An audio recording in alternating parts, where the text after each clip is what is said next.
Ahoj všichni. Rainbow Dash, proč dělá Rarity tvou práci? A co se u všech poníků děje? Tady!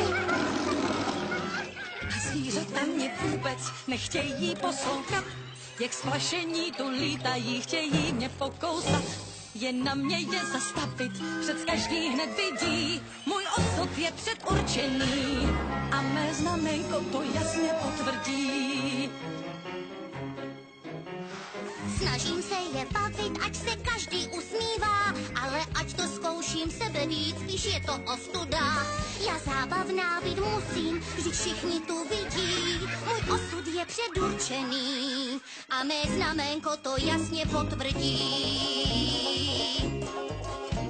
Sběr ovoce mě nebaví a orba mě hned unaví, ať se snažím sebe víc, ten okap prostě nespravím.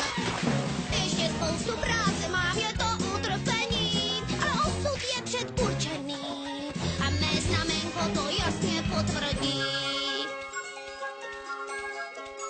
Hele, co jsem ušila, jak šaty se to zdá. Já vím, že nic moc není to, co teď s tím dělat mám. Může mi někdo pomoct a spravit, co se dá. Můj osud žádný med není, však mé znamenko ho jasně potvrdí.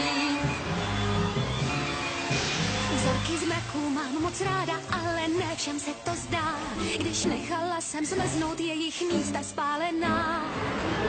Já musím se dál snažit, vždyť každý to vidí. Můj osud je Předurčený a mé znamenko to všem. Mé znamenko to všem. Mé znamenko to všem jasně potvrdí.